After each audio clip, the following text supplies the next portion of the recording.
ಏನು ನಿಮ್ಮ ಭಕ್ತಿಯಿಂದ ಕರಿತೀರೋ ಆ ಹೆಸರಿನ ದೇವಿ ತನ್ನ ಸ್ಥಾನಕ್ಕೆ ಮೇಲೆ ಬಂದು ಕುಳಿತುಕೊಂಡಿದ್ದ ದೃಶ್ಯಗಳಂತೂ ಹೃದಯಕ್ಕೆ ಮುಟ್ಟುವಂಥವು. ಅದೇ ರೀತಿಯಾಗಿ ಗೋಕಾವಿಯ ಲಕ್ಕವ್ವ, ಗೋಕಾವಿಯ ಊರಿನ ಲಕ್ಕವ್ವ ಅಥವಾ ಇಲ್ಲಿಯ ದ್ಯಾಮವ್ವ, ಅವಳು ಸಹ ತನ್ನ ಸ್ವಸ್ಥಾನಕ್ಕೆ ಬಂದ, ತನ್ನ ಗೋಕಾವಿಯ ಮೂಲ ಸ್ಥಾನಕ್ಕೆ ಬಂದು ಕುಳಿತಿದ್ದು ಈಗಾಗಲೇ ಮುಗಿದು ಹೋದಂಥ ಸಂದರ್ಭ.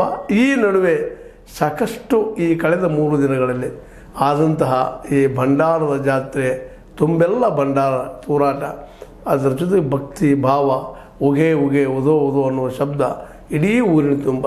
ಹೀಗಾಗಿ ಇಡೀ ಊರಿನ ಒಂದು ರೀತಿಯಿಂದ ಈ ದೈನಂದಿನ ಬದುಕು ವ್ಯಸ್ತ ಆಗಿದ್ದರಲ್ಲಂತೆ ಎರಡು ಮಾತಿಲ್ಲ.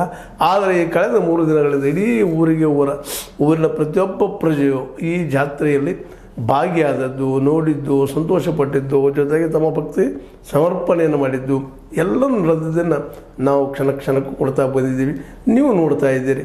ಅದರ ಈ ನಿಧಾನಕ್ಕೆ ಇದು ಕೊನೆಯ ಹಂತಕ್ಕೆ ಬರ್ತಾ ಇದೆ. 9 ದಿನದಲ್ಲಿ 6 ದಿನ ಈಗಾಗಲೇ ಕಳೆದು ಹೋಗಿದ್ದಾವೆ. ಇನ್ನು ಮುಂದಿನ 3 ದಿನಗಳಲ್ಲಿ ಏನೇನು ಆಗಬಹುದು ಅನ್ನೋದ್ರ ಬಗ್ಗೆ ಈಗಾಗಲೇ ಗೊತ್ತಿದ್ದ ವಿಷಯ ಅದು.